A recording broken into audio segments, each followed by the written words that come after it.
Hey boos, your girl has sewn up a new pattern from a new pattern company. And for today's video, I am going to be spilling all of the tea on my newest make. So if you are curious to find out what pattern I made and from which new pattern company, then please keep on watching.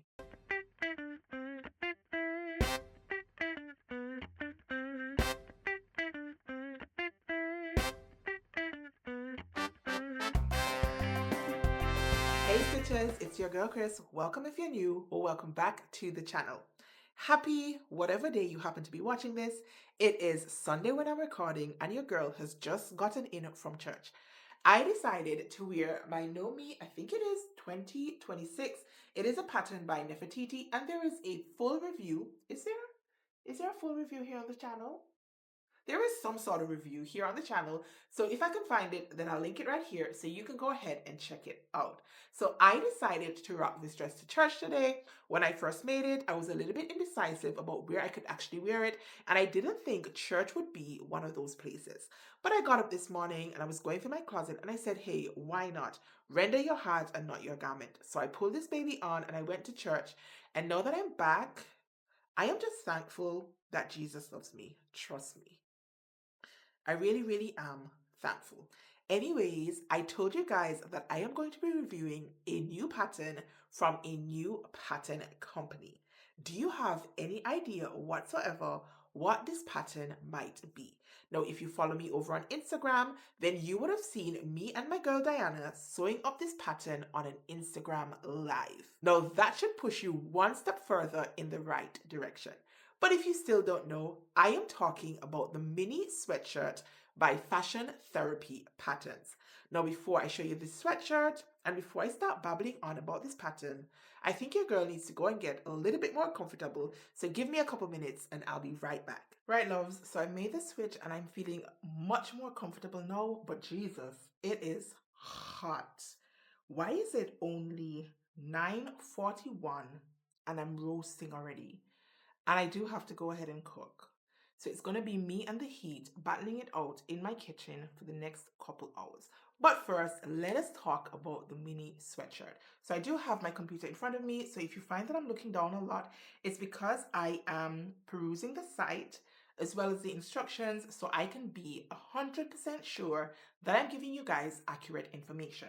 Now, the Minnie Bow Sweatshirt is a sweatshirt by Fashion Therapy Patterns. Now, Fashion Therapy Patterns was started by Jessica of the Fashionable Therapist over on Instagram.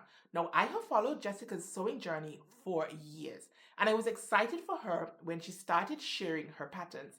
I think the first pattern she ever shared was the Elliot Cape, and that was quite a few years ago, but at that time, she had not actually started her pattern line. I think her pattern line started in the latter parts of 2024.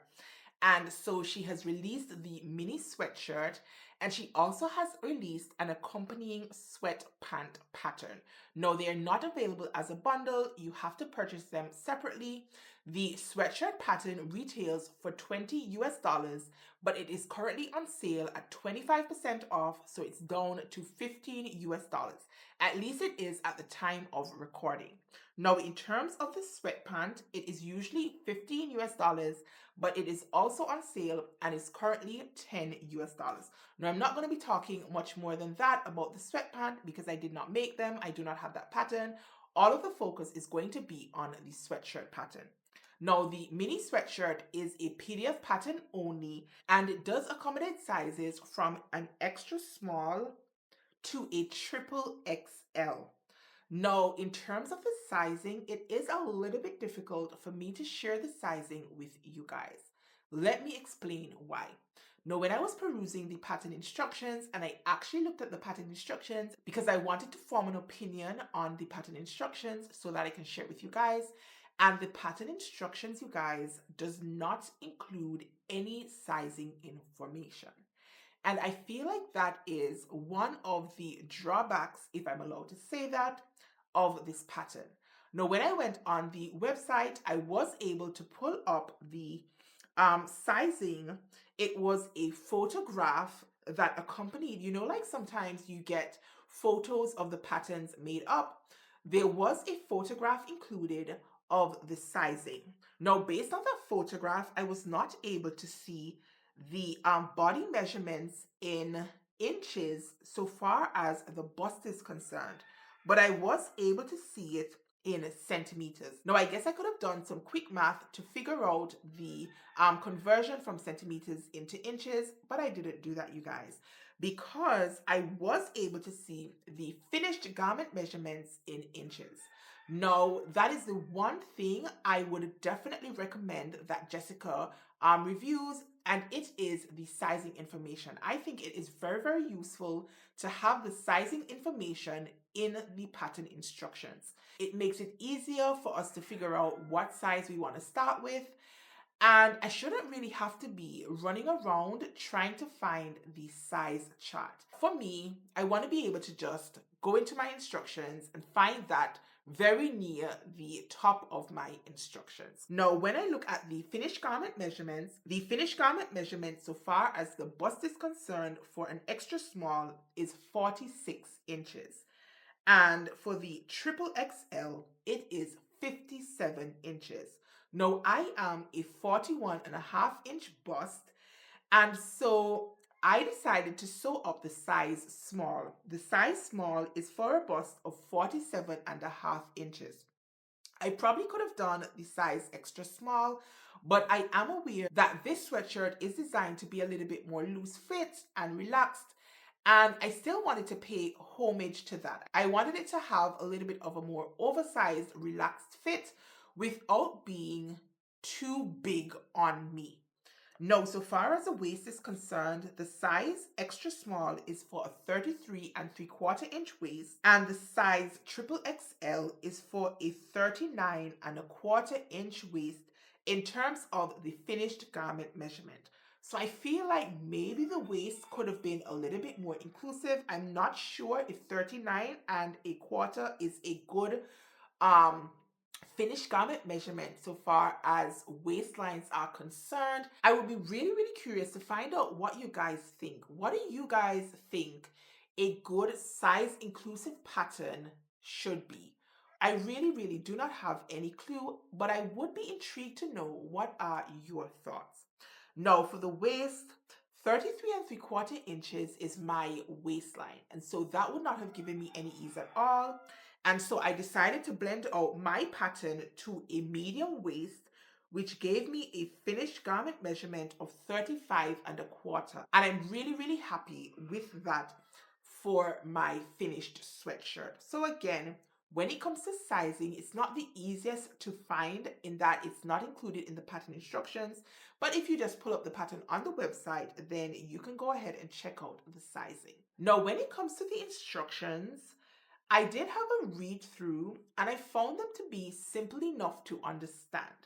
But bear in mind, I do consider myself an advanced sewist. So I'm looking at the instructions from that perspective. I wondered to myself if when I was an absolute beginner, whether or not I would have found the instructions to be easy enough to understand. And I do think that they are. I do think that even a beginner sewist would be able to follow the instructions quite nicely. However, the instructions are just that. There are only written instructions. So there are no pictures or images to help us in terms of like visualizing how the pattern goes together. Now, for me, I am a visual learner. I will much quicker look at a YouTube video or any type of video than I would read the pattern instructions. Now, there is not a YouTube video, as far as I'm aware, that accompanies this pattern. And I did consider maybe doing a sew along for this pattern, but I was not able to do so because I ended up sewing up this pattern live on Instagram for Stitch Fix Friday for the month of March. Now, every month, me and my girl Diana meet up over on Instagram and sew something up live. Now, we do not sew the same pattern necessarily. On that episode, she sewed up the Gayu shorts by, I think it is by Parry. And I sewed up, as I said, the mini sweatshirt.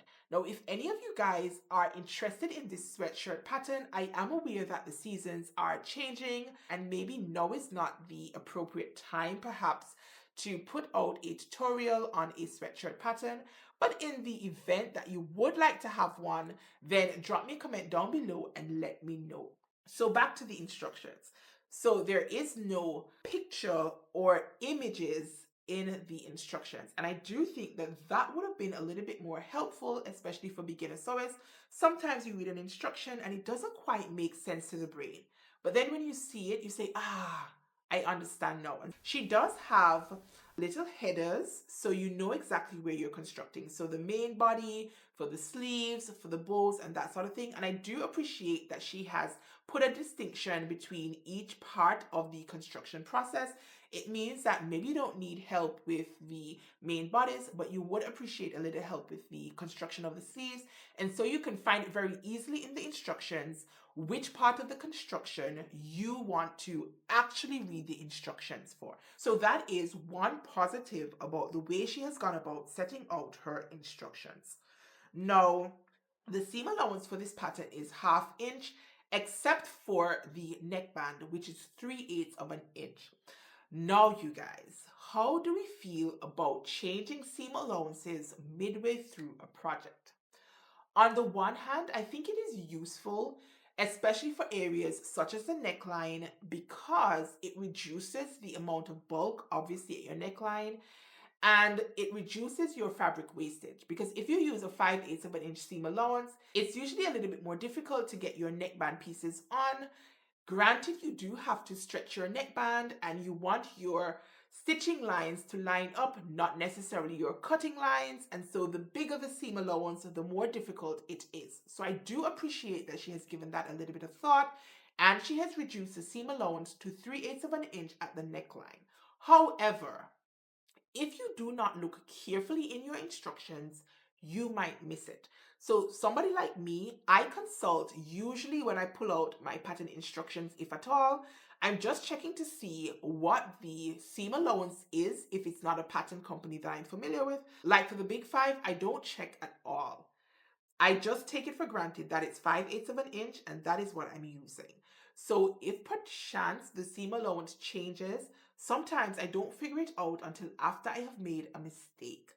So I really would have appreciated that information right at the top where she spoke about the seam allowance. She did say, unless otherwise specified in the body of the instructions when it comes to the neckline, then it says to sew the neckline with a 3/8 of an inch seam allowance. But I would have personally liked that information right up front when she was talking about the seam allowances. Note, seam allowance for neckline is 3/8 of an inch. That would have really saved your girl had I not consulted the instructions for the purpose of this review, because if I had not, then I would have sewn up my neckline using a 1/2 inch seam allowance as well. And I guess maybe it would have been too much of a big deal because it's a knit fabric and a knit pattern, but I would have liked it. I really would have liked that. Now, she does have some suggested fabrics for this sweatshirt. As a matter of fact, she does have quite a few suggested fabrics, but there is no stretch percentage identified in the instructions. Neither is there a stretch percentage guide. Now, you guys, do you think it's important to have a stretch percentage guide? No, I do appreciate the fact that she has so many different suggested fabrics, but from my limited knowledge of sewing with knit fabrics, all knit fabrics are not created equally. Some have more stretch than others. And so I really would have appreciated a stretch percentage guide of some sort to help me narrow down what fabric I would actually want to use for this pattern. Now, again, it is an oversized sweatshirt, and so maybe it's not too much of a big deal to many of you, but for me, I am fairly new with working with knit fabrics, and so I want as much information as possible to help me choose the correct knit fabric. Now, your stretch percentage, in my view, will play a big part in terms of your neckline and your cuffs.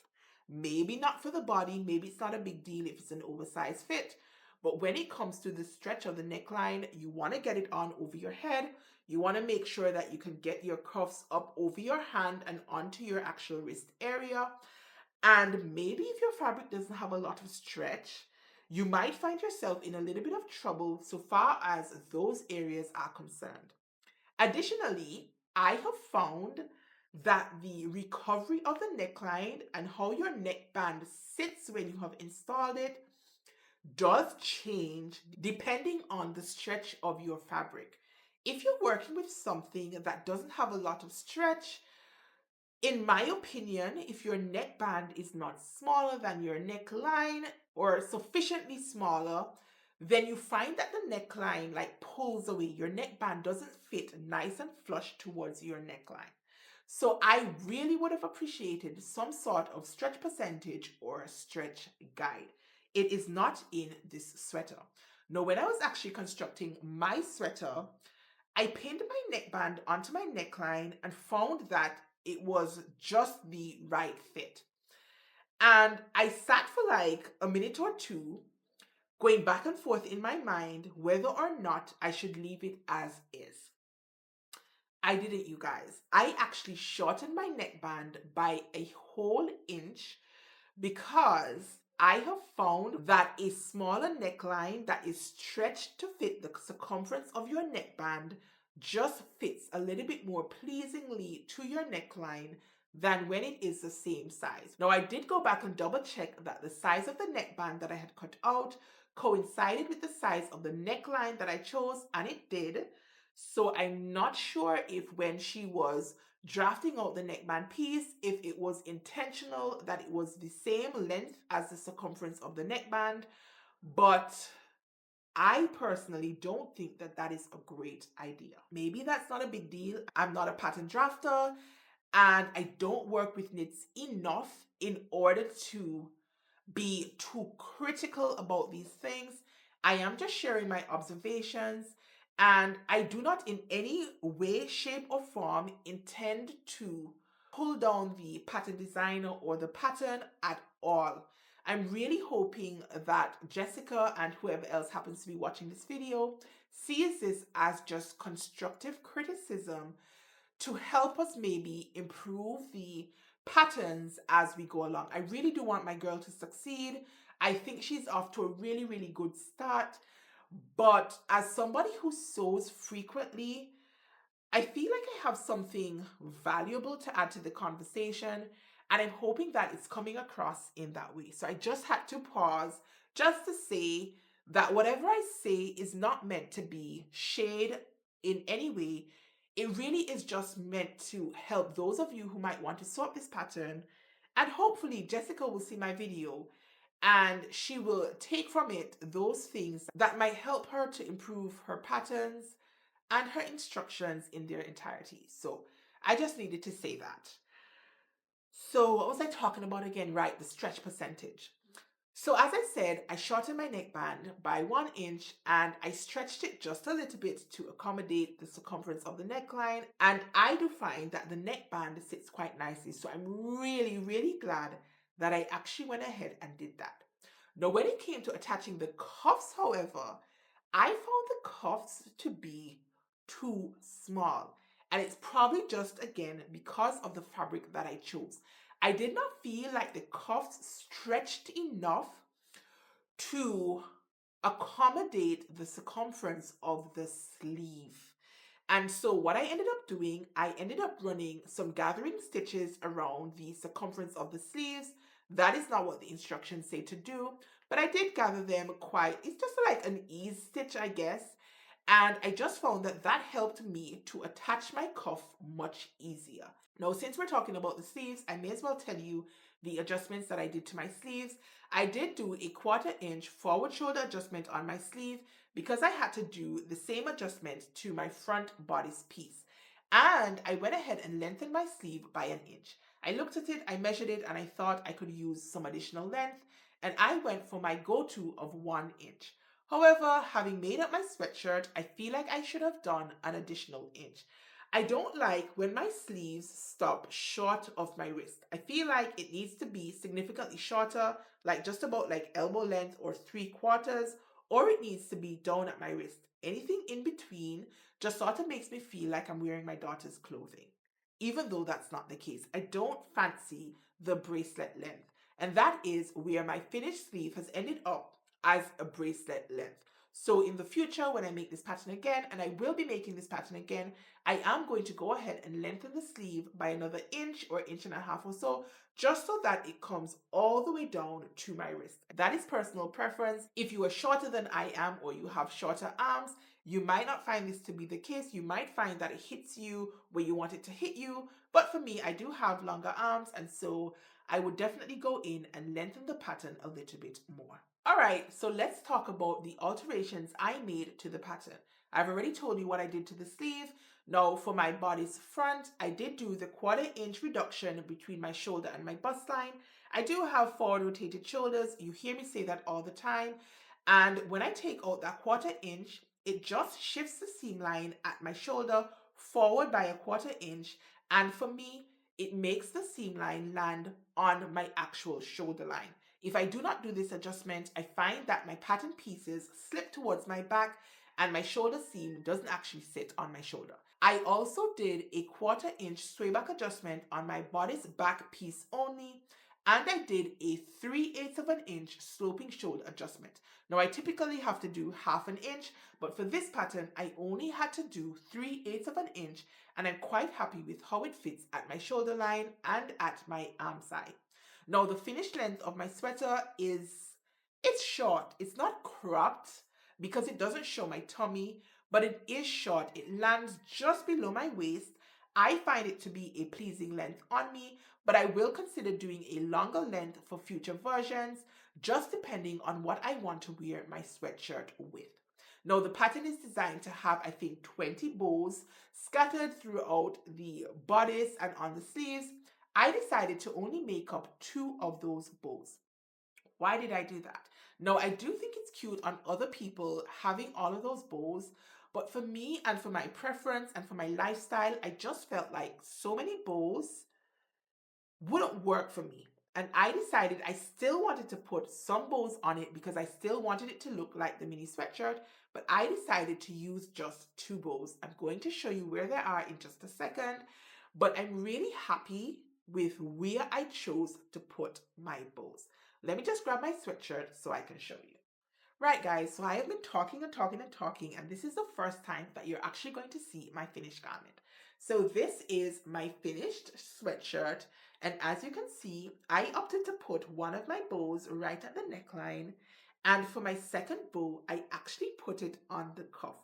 And I am particularly pleased with the cuff placement. I just feel like it adds something a little bit more interesting in terms of the placement is concerned. And I love it. I really do love it.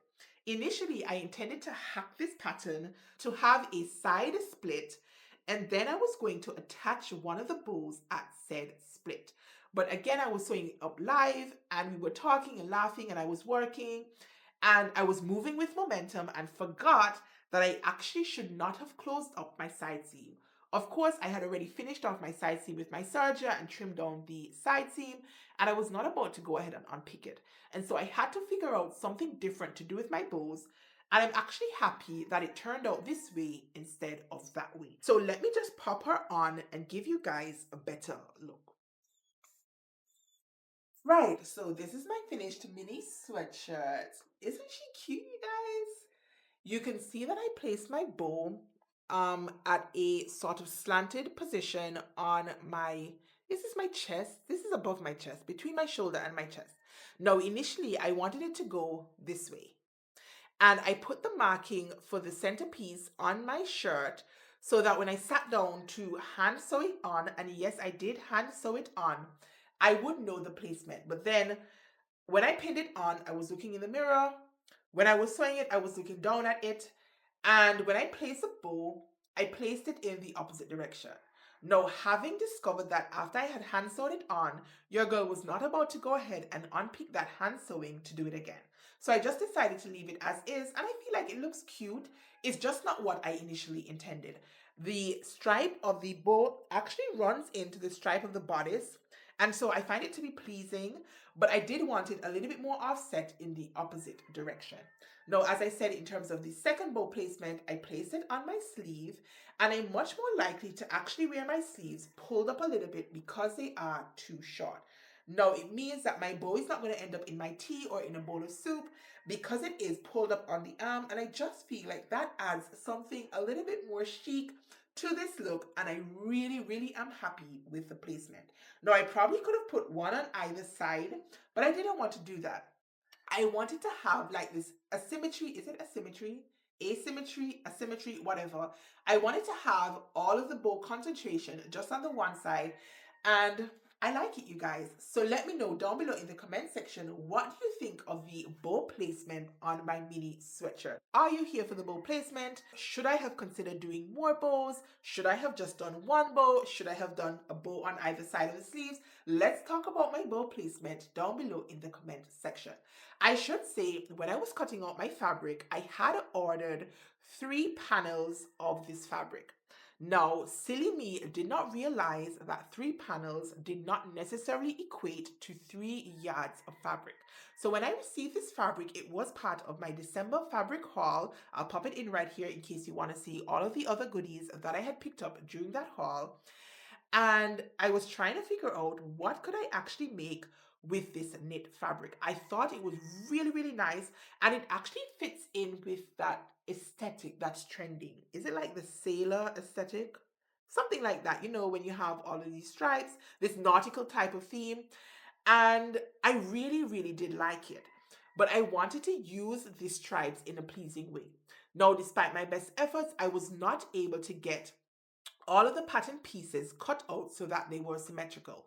Now I was able to get the front bodice cut out and the back bodice cut out in such a way that I was able to pattern match at the side seams. Now when I'm working with any other pattern, I might skip the pattern matching. But when I'm working with stripes, you guys, unless it's absolutely intentional, then I like to try and pattern match at my side seams, and if I have a front seam or a back seam, so far as is possible. It really does irk me when my stripes don't match. Oh, do I get them perfect all the time? I do not. But it is the one pattern that I will definitely slow down and take time cutting out my pattern pieces to try and get a really, really good pattern match. So I'm really happy with how the seams at the side seams turned out in this sweatshirt. Now, when it came to cutting out my sleeves, despite my best efforts, I could not get both sleeves cut out on the same like stripes because of how the stripes were repeated on the fabric, and because I did not have 3 yards that I thought I had, I actually had 3 panels. It meant that I had to play around with how I placed my pieces. Now, the finished product, I actually really, really, really like that the sleeves are not the same on both sides. I feel like for some reason it just elevates my sweatshirt even more. I feel like this is something that maybe you would find in one of the higher end like fashion boutiques, because I don't know, I just really, really, really like what I did with the sweatshirt. So again, the stripes don't match on either side. So let me know, what do you guys think about that as well? Do you think it adds a little bit more interest, or does it just look like I didn't have enough fabric? That it doesn't look intentional? It looks like I got stuck and just was able to piece it together. Let me know what your comments are, because as for me, as I said, I really, really, really like it. Now, what is this fabric? I cannot remember what type of knit fabric this is. I'm gonna have to take a look through my invoices in my inbox if I can find them. And if I can, I'll pop it here on screen somewhere just in case you guys are interested in this fabric. In fact, I don't even know if they have any more. I did get it from Mood. As I said, I bought it in November, I think, as part of my Black Friday haul. I didn't get it until January or so, but it does have a full video here on the channel of that unboxing. So we have spoken about the instructions, we have spoken about the sizing, I've told you about my fit adjustments, we have spoken about the fabric, we have spoken about the bows. And I think that's it, you guys. I think I have highlighted all of the things that I wanted to talk about so far as this pattern is concerned. Now, let me know, have you guys ever heard of fashion therapy patterns? Do you happen to have this pattern? Are you interested in this pattern now that you have seen it sewn up? Let us move the conversation from on the screen to down below in the comment section. Remember, it is retailing for 20 US dollars, but it is currently on sale for 15 US dollars. And if you wanted to make an entire lounge set, you can also pick up the mini sweatpants. That one retails for $15, but is currently on sale for $10. If I had more of this fabric, I probably would have gone ahead and picked up the sweatpants as well, because I just feel like it would make for a really elevated lounge set. Great in my mind for traveling through the airport. Imagine this in like matching sweatpants, or maybe even just navy sweatpants or this cream colored sweatpants. Maybe I need to think about that one. Maybe I need to grab some more of this fabric or a complementary fabric so I can make an entire set. Anyway, that is a story for another day. If you enjoyed today's video, be sure to go ahead and give your girl a thumbs up. Drop me some comments down below on anything and everything that I have said. And if you have gotten this far in today's video and you're not subscribed to the channel, then please do consider subscribing on your way out. Until next time, you guys, stay calm, stay cool, stay safe, and absolutely keep sewing. Peace.